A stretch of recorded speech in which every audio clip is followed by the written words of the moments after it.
മുൻപം judicial commission സാധ്യതയില്ല എന്നുള്ള വാർത്ത വരുന്നു. ഉമേഷ് ചേരുന്നു കൊച്ചിയിൽ നിന്ന്. ഉമേഷ്, എന്തൊക്കെയാണ് ഇത് സംബന്ധിച്ച വിവരങ്ങൾ?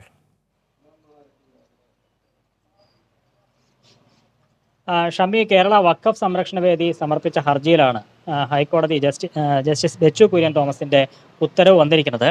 അതായത് മുൻപത്തെ ഈ സർക്കാർ ജുഡീഷ്യൽ കമ്മീഷനെ നിയമിച്ച തീരുമാനം അത് നിയമപരമല്ല എന്നുള്ളതാണ് ഇപ്പോൾ കോടതി കണ്ടെത്തിയിരിക്കുന്നത്.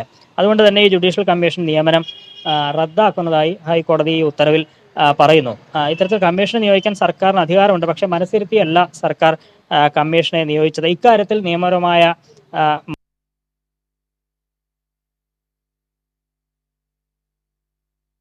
അതുകൊണ്ട് ജുഡീഷ്യൽ കമ്മീഷൻ നിയമസാധുതയില്ല എന്നുള്ളതാണ് ഇപ്പോൾ ജസ്റ്റിസ് ബെച്ചു കുര്യൻ തോമസ് ഉത്തരവിട്ടിരിക്കുന്നത്. ഈ സർക്കാർ ജുഡീഷ്യൽ കമ്മീഷൻ നിയമിച്ചത് മുൻപത്തെ ഭൂമി പ്രശ്നം പരിഹരിക്കാൻ വേണ്ടിയായിരുന്നു. ഇതിനൊരു ശാശ്വത പരിഹാരം കണ്ടെത്താൻ വസ്തുത അന്വേഷണം നടത്തി അക്കാര്യം അറിയിക്കാൻ വേണ്ടിയായിരുന്നു ജസ്റ്റിസ് സി എൻ രാമചന്ദ്രൻ നായരെ ജുഡീഷ്യൽ കമ്മീഷനായി നിയോഗിച്ചത്. കഴിഞ്ഞ നവംബർ മാസത്തിലായിരുന്നു സർക്കാർ ആ തീരുമാനം എടുത്തത്. അതിന്റെ അടിസ്ഥാനത്തിൽ കമ്മീഷൻ സിറ്റിംഗ് അടക്കം ആരംഭിച്ചതാണ്. ഇതിനിടയിലാണ് വഖഫ് സംരക്ഷണ വേദി ഹർജിയുമായി ഹൈക്കോടതിയെ സമീപിച്ചത്. അതായത് ഈ മുൻപത്തെ ഭൂമി തർക്കം, അതുമായി ബന്ധപ്പെട്ട് സിവിൽ കോടതികളുടെയും ഹൈക്കോടതികളുടെയും ഒക്കെ ഉത്തരവ് ഇതിനകം തന്നെ പുറത്തു വന്നിട്ടുണ്ട്.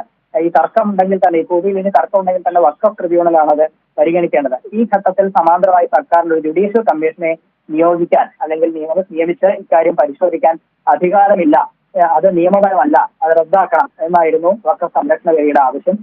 ഈ ആവശ്യത്തിന്മേൽ ഹൈക്കോടതി സിംഗിൾ ബെഞ്ച് വളരെ വിശദമായ വാദം കേട്ടു. സർക്കാരിനോട് ഇക്കാര്യത്തിൽ വിശദീകരണം ചോദിച്ചു. സർക്കാർ അതിന് മറുപടിയും നൽകിയതാണ്. സർക്കാർ കോടതിയെ അറിയിച്ചിരുന്നു, ഇത് ഈ ഭൂമി തർക്കത്തിനൊരു അന്തിമ വിധി കൽപ്പിക്കാനല്ല ഈ ജുഡീഷ്യൽ കമ്മീഷൻ, അതിലൊരു തീർപ്പ് എന്നുള്ള നിലയ്ക്കല്ല ഈ കമ്മീഷനെ നിയോഗിച്ചത്.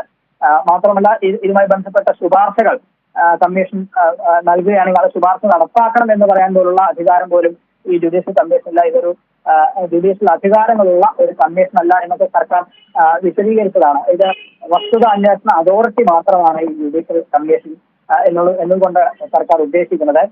അവിടുത്തെ ഈ പ്രശ്നം പരിഹരിക്കാനുള്ള ശാശ്വത പരിഹാരം, അതിനെന്തൊക്കെയാണ് ചെയ്യാൻ കഴിയുക, അതിന്റെ ഒരു വസ്തുത അന്വേഷിച്ച് സർക്കാരിലേക്ക് അറിയിക്കുക, അത് മാത്രമാണ് കമ്മീഷൻ പരിശോധിക്കുന്നതെന്ന് സർക്കാർ കോടതിയെ അറിയിച്ചതാണ്. പക്ഷേ കോടതി അത് മുഴുവനായി കണക്കിലെടുത്തില്ല എന്ന് വേണം ഈ ഘട്ടത്തിൽ വിലയിരുത്താൻ. എന്തൊക്കെ കാരണങ്ങൾ ആണ് നിരത്തുന്നത് എന്നുള്ളത് വിശദമായ ഉത്തരവ് വരുമ്പോഴേ മനസ്സിലാവുകയുള്ളൂ. ഏതായാലും നിലവിൽ ഇത്തരത്തിലൊരു ജുഡീഷ്യൽ കമ്മീഷനായി മുനമ്പത്തിന്റെ കാര്യത്തിൽ ജുഡീഷ്യൽ കമ്മീഷൻ നിയമസാധുതയില്ല എന്നുള്ളത് തന്നെയാണ് ഇപ്പോൾ സിംഗിൾ ബെഞ്ച് ഉത്തരവിട്ടിരിക്കുന്നത്.